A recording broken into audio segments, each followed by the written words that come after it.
concerned, and the Nifty Bank as well in the green, a little bit of red pressure on the Sensex and the Nifty. We are concentrating back on earnings, and the stock in focus is Yes Bank. Deposit growth has come back for Yes Bank, and that's a big positive. The company reported a profit after many quarters, I think 4 quarters. But of course, the pain lingers as far as NPAs and loan growth is concerned. Joining us now is Mr. Prashant Kumar, Managing Director and CEO of Yes Bank. Good morning, Mr. Prashant Kumar. Thank you very much indeed for joining us. Good morning. Well, first up, people are miffed about you not giving us all the details on moratorium. You did tell us that, your 90% of the customers who availed of moratorium on the retail side have not delayed in payment for more than 30 days. You gave us that kind of granularity, but not the macro number. What percentage of loans are under moratorium at this point in time? So Lata, I don't want to mislead my stakeholders, because we need to understand that suppose there is a X number of customers who are availing moratorium. Okay, so subsequently, if I say it is X minus 1, it means this number has already paid your interest and installment for the last 4 months. So I think if you see the overall economic activities, so they are improving, but they have not come back to the normal situation. So if a customer has paid just 1 month interest, I would not be saying that he is out of the moratorium. So I think that's why I have given that granular number. And we need to appreciate that economic activities, though improving, has not come back to the normal thing. Okay. All right. Since you've told us 90% of customers who availed moratorium on retail side have never delayed, what is your retail non-retail split? And were there more people in retail who asked for moratorium? So like if we see on the retail side, it's a 20 to 25% customers who avail the moratorium, whereas on the MSME and corporate side, it was 15 to 20%. Okay. So can you tell us how much of the moratorium in the second tranche, that is 2.0, is from moratorium, the first tranche? I'm just trying to understand whether, how many people have paid, say, 1 month, 2 months, 3 months, and also how many have not paid at all. If you can just give us some ballpark numbers. So I think basically why all of us are asking this number, just to project what will be the delinquency out of this portfolio going forward. Yes, right? yes. So I think what we need to see, what was the behavior of these customers in the earlier times. So like what I was saying, that 90% of the customers who availed the moratorium, they were never in default during the last 12 months. Okay. And similarly, if we see on the corporate side also, so these people were never in default. And now what we are seeing on the MSME side, that 83% of the customer, if you see the cash transaction in their accounts, it is more than the interest obligation from April to June. So when everybody was asking for the moratorium or dispensation from the regulator and the government, and once these dispensations have been given, and when there are uncertain times, so people are protecting people are just keeping cash with them. So it does not mean that they would turn into NPAs. So I think this morat number and other things, we are not understanding this part fully. This is something which is very, very important for the industry to have. And that's why there is more demand that whether the moratorium needs to be extended further. Because the economic activities have not been revived to the full extent. So, do you see your asset quality worsening? I mean, even this 25% of retail customers that have opted for moratorium, like you said, how high do you think is the percentage of those customers moving to NPAs? Because, the situation is still challenging. We've seen job losses, we've seen salary cuts. There are now fresh lockdowns. Do you think asset quality will worsen? So, like in our case, if you see on the retail side, it is only the 13% of the portfolio which is unsecured. And there is only 1% of the portfolio which has been given to the self-professionals. Otherwise, it is to the salaried class.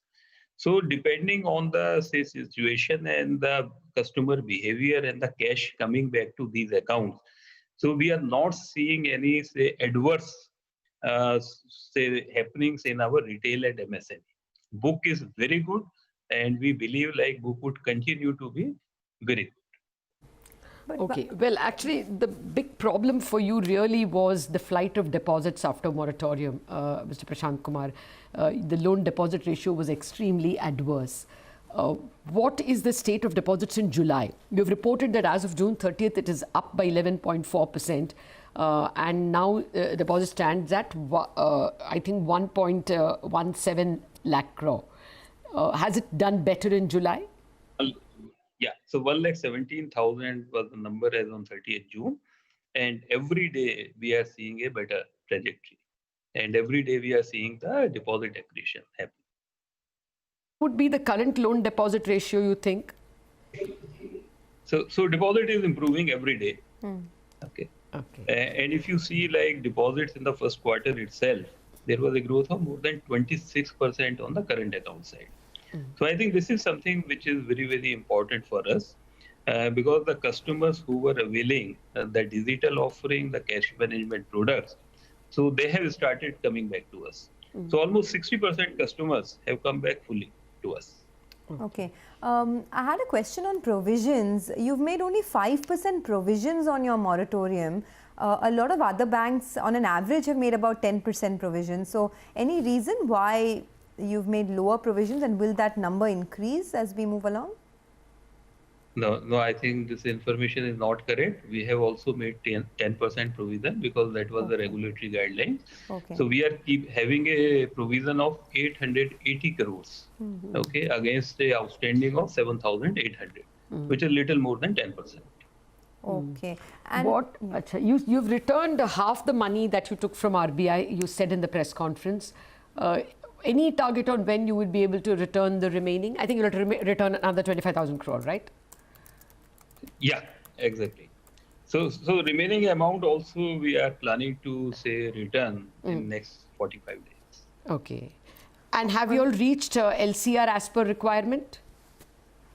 So already even after say returning 25,000 crores, our LCR is 110%. Okay. Okay. Is the fundraising that you've done enough, or do you think there's more capital raising that the bank would need to do over the next 6 to 12 months? No, I think it is more than enough for at least 2 years. And maybe if we have some better recoveries during these times, then this capital would take us even for a longer period. Okay. The demand from the industry, of course, is for the RBI to give a one-time loan restructuring. If that comes, it will definitely come with higher provisioning. Then do you think you will still have enough money for growth? Yes, we have. Because if we see that our PPOP would take care of these type of incremental provisioning. Because on the existing loan book, we have made more than 75% provisions. So we are not worried about the existing loan book, only the fresh slippage or any restructuring. And whatever would be the provisioning requirement would be largely met through our PPOP numbers. Okay.